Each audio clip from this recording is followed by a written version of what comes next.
Coach ইস্যুতে সবশেষ update কি আছে সেটা জানতে আমরা যোগ দিতে চাই সহকর্মী মুশফিকুর রহমানের সাথে। মুশফিক আমার সাথে যুক্ত আছেন, তিনি নিশ্চয়ই আমাকে শুনতে পাচ্ছেন। মুশফিক, বাংলাদেশ ফুটবল ফেডারেশন তারা এখনো পর্যন্ত কোচের নাম ঘোষণা করেনি, কিন্তু আমরা একটু আগে জানতে পারলাম যে ট্রান্সফার মার্কেট যেটি আছে তারা বলছে যে বাংলাদেশের কোচ নিয়োগ দেওয়া হয়ে গেছে, থমাস ডুলিকে কোচ নিয়োগ দিয়ে দিয়েছে। আসলে কোথায় সমস্যাটা হচ্ছে? কোথাও কি আসলে কোনো লুকোচুরির বিষয় আছে কিনা এখানে কোচ নিয়ে?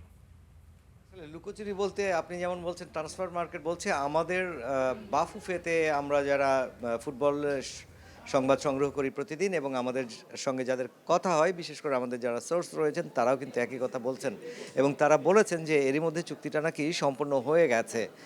তবে বাফুফে জানাচ্ছে না। এর একটা কারণ হচ্ছে বাফুফে চাইছে এমন ঘটা করে এমন যে কোচ নিয়োগের যে প্রক্রিয়াটা, এত বড় একটা প্রক্রিয়া ঘটে গেছে। আপনি জানেন 270-এর বেশি সিভি পড়েছে, যেটা বাফুফের ইতিহাসে কিন্তু বিরল। এবং বিরল ঠিক না, বলতে হবে যে বাফুফের ইতিহাসে প্রথম এমন একটা ঘটনা ঘটেছে যে এতগুলো সিভি পড়েছে, তার মধ্যে থেকে যাচাই বাছাই করে প্রথমে 22, তারপরে 6, তারপরে 3, তারপরে সব শেষ একজনকে তারা মনোনীত করেছেন। এমন একটা ঘটনা যখন দেশের ফুটবলে ঘটছে কোচ নিয়োগ নিয়ে, তখন বাফুফে চাইছে একটু ঘটা করে, একটু বড়সড় আকারে যেন এই নামটা ঘোষণা করা হয়।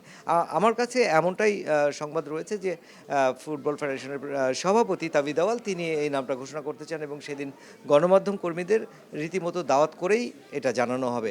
হুট করে কোনো একটা সংবাদ প্রেস রিলিজ দিয়ে বা ওভার টেলিফোনে জানানোর কোনো বিষয় নেই। সেই কারণেই তারা এমনটি বক্তব্য রেখেছেন, গতদিন বলেছেন এবং আমাদের যে সমস্ত সোর্স থেকে আমরা খবর সংগ্রহ করি তারাও কিন্তু এমনটি জানিয়েছেন। সে যাই হোক, আপনাকে একটু জানাতে চাই যে কোচ নিয়োগ প্রক্রিয়াটা যখন শেষের পথে, শুধুমাত্র কোচের ঢাকায় আসা বাকি এবং চুক্তিটা স্বাক্ষরের যে আনুষ্ঠানিকতা রয়েছে সেটা কিছুটা বাকি। সেই জায়গায় 22 মে কোচ থমাস ডুলি কিন্তু ঢাকায় আসার কথা রয়েছেন এবং 24 মে থেকে জাতীয় দলের কোচ যোগ দেবেন জাতীয় দলের ক্যাম্পে। এইরকমই বার্তা রয়েছে আমাদের কাছে এবং সেই কোচের নিয়োগের প্রক্রিয়া শেষ করেই জাতীয় দলের ক্যাম্পে শুরু হবে হামজা শমীদদের ক্যাম্প এবং সেই ক্যাম্পে যদিও হামজা চৌধুরী এই ক্যাম্পে ঢাকায় নাও আসতে পারেন বলে জানা গেছে, তবে এর মধ্যে ফাহমিদুল ইসলাম আজকে চলে আসার কথা।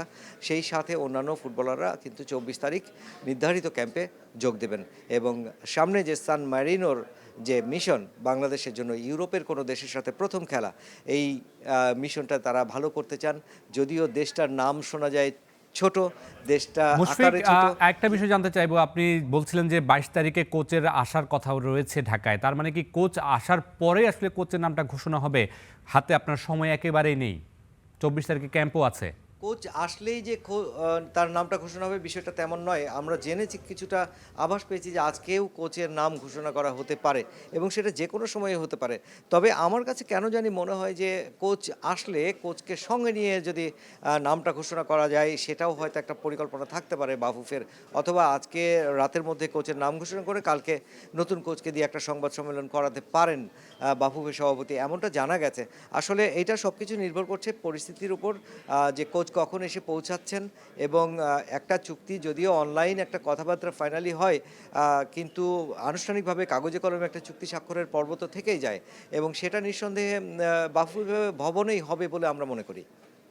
আপনাকে অসংখ্য ধন্যবাদ, আপনি বিস্তারিত জানাচ্ছিলেন কোচ ইস্যুতে। বাফুফের এই কোচ ইস্যু নিয়ে অনেক ধরনের কথাবার্তা হচ্ছিল, আমরা আপনার কাছ থেকে অনেক তথ্য পেয়েছি। আপনাকে অসংখ্য ধন্যবাদ।